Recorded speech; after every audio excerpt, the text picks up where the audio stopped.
Hi, good evening, everyone. We are very thankful for having you with us, and we'd like to invest some minutes sharing with you the reasons why our planet might be going through what's going on right now with the COVID-19. We need to understand that we live in a planet that is on its way in its cycle of evolution. And like any other means of life, a virus is also a form of life in its own evolution. And a moment like this brings to all of us the opportunity to rethink about our attitude, how we deal with our problems on a daily basis, what we do to others, what sometimes we don't do to others, which is more frequently than charity, because sometimes we live in a selfish world. We are very worried about what we are doing, what we have to do to pay our bills, and we start living ourselves in a very mechanical life, a life where you wake up in the morning, you start thinking about your problems, your bills, you don't even come out of bed in a good mood, and then you try to catch up, say, like you're in a mechanism with the daily routine. So you check your WhatsApp, your cell phone, your internet, and you try to chat with people, answer every single question that you have on your WhatsApp, or you try to give 10,000 likes to people that you don't even know on Instagram. You try to see if people are gossiping out on Facebook, and then you get yourself in a routine where you wake up, say, from your bed, from the same side, you turn off your alarm clock, or say the same way you did the last day, you go to the shower the same way, you brush your teeth the same way, and then you get yourself into a routine through the day where you are basically living, like I say, a toy. You not even think anymore about what is going through your mind, why you are doing so many things, or why you are not doing so many things. And then you end up the day again thinking about how many questions you gotta answer, how many WhatsApps you need to answer before you go to bed. And then this becomes a vicious cycle that doesn't allow you to basically be conscious about your own thoughts. That's what we call metacognition. You need to be conscious about what you are thinking. Am I thinking about positive things, or I'm investing all my time, all my energy on negative things? Because if that's what you are doing, we are entering into what the scientists call the Newtonian world, where you are predicting your life, and your life, knowing that you have 60 to 70,000 thoughts per day, and most of those thoughts are negative thoughts or thoughts from the past, you basically wake up every morning already living in the past. So if you don't put yourself into a situation where you start developing some sort of a traffic light that warns you every time you are on an autopilot, in 5 to 10 years or 20 years, how much your life will change? Not much. Why? Because you are in a routine. You're not doing anything different. You are basically surviving day in and day out.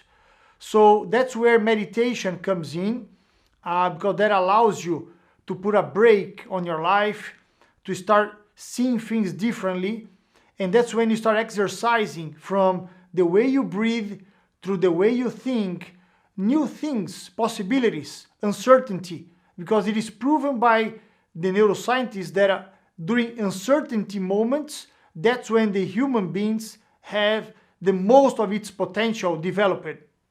So we need to understand that a situation like this, although we all need to follow the guidelines from the authorities, do what is under our empowerment to be done, we need to understand that this momentum is not helping randomly. So it's not helping just because it happened out of nowhere. It is a call-up moment for the planet Earth and for each one of us to rethink about our attitude.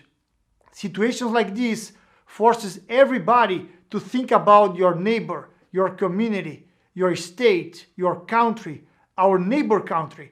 So what else can we do for somebody else that we have never seen before?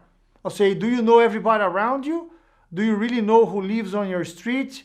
That neighbor that you never spoke to? Yeah, you keep the social distance, but what is so difficult that doesn't allow you to go up to him or to approach somebody that you have never seen in your community and ask this person if they need something, if they're in need of something that you could do for them. So let's think about the other person more than just about ourselves.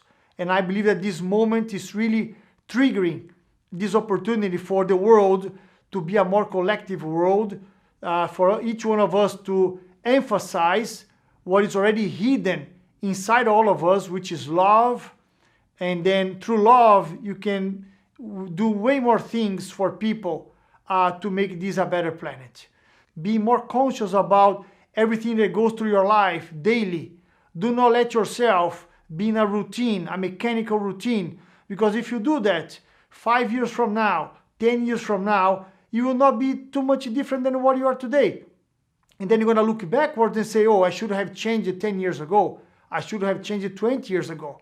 So before those times come, make a conscious change right now and start putting all the efforts to meditate, to give some minutes to yourself, not to somebody else.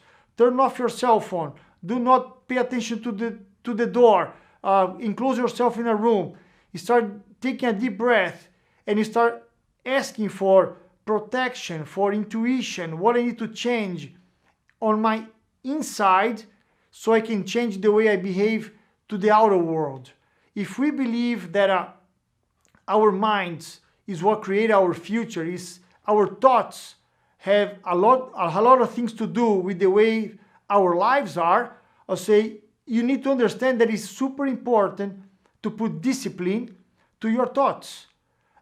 You gotta have dreams, but dreams without goals are just dreams, and they ultimately will feel disappointment.